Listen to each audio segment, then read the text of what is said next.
virtual flood has come to a valley in Derbyshire. As part of an arts festival in the Peak District, Dutch artist Daan Roosegaarde has filled the landscape with LED light to reveal the geological and glacial history of the landscape. Inevitably, our science editor Tom Clark is there right now. Tom. Hi, John. Well, I'm in the striking surroundings of Winnet's Pass here. They've closed the road to allow people to come up and experience this weird but rather wonderful light installation by that Dutch artist who we're going to speak to in a minute.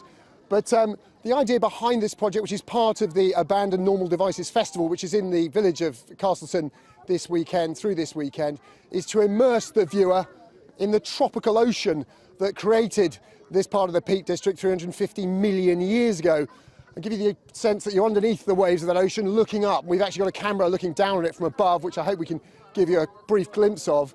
The idea is to reconnect this landscape with its past, but also not just the past and what water has done to shape the landscape that we live in. But when we spoke to the artist earlier, he told us it's also got a message about where we're going in the future.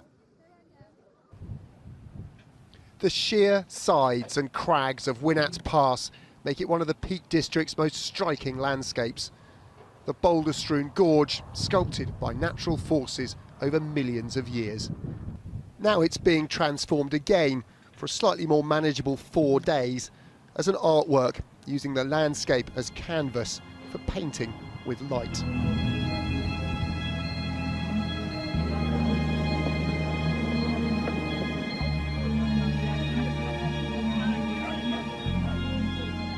This is a very special place because many centuries ago this was below sea level. This was water.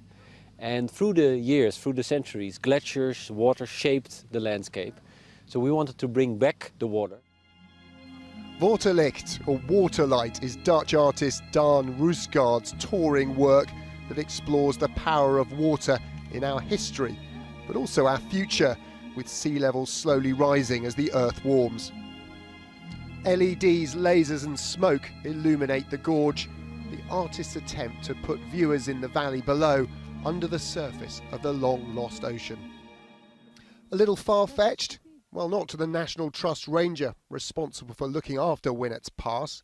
It's really the bodies of tiny sea creatures that have been swimming around in the water and died and fallen to the bottom of the sea and got compressed and over millions of years turned into the limestone rock. To him, its natural history is all about water. Created by water, eroded by water to form the shape, and still being eroded by water today because the rain that's falling on us now is slightly acidic. It finds its way into the joints in the rocks, percolates down through those joints into the cave systems around Castleton and is slowly enlarging and forming those caves. But it's not just about how water has shaped the landscape. According to the artist, it's about how it shapes our thinking. Why is water so important in this work? What's your interest in? Well, I'm Dutch.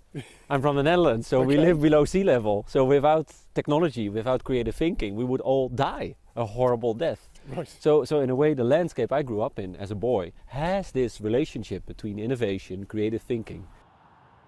Our sea level is rising.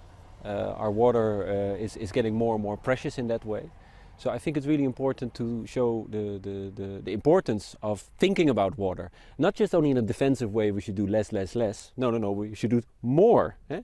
Can we generate electricity from the change in tide? Can we build floating cities? So for me, it's sort of an open call for inspiration and for thinking, for critical thinking, about how we want our future or our future landscape to look like. The festival organisers are hoping this eerie glow will lure visitors into the Peak District this weekend. But if you do come, prepare to contemplate your deep past and the sort of future you want to live in.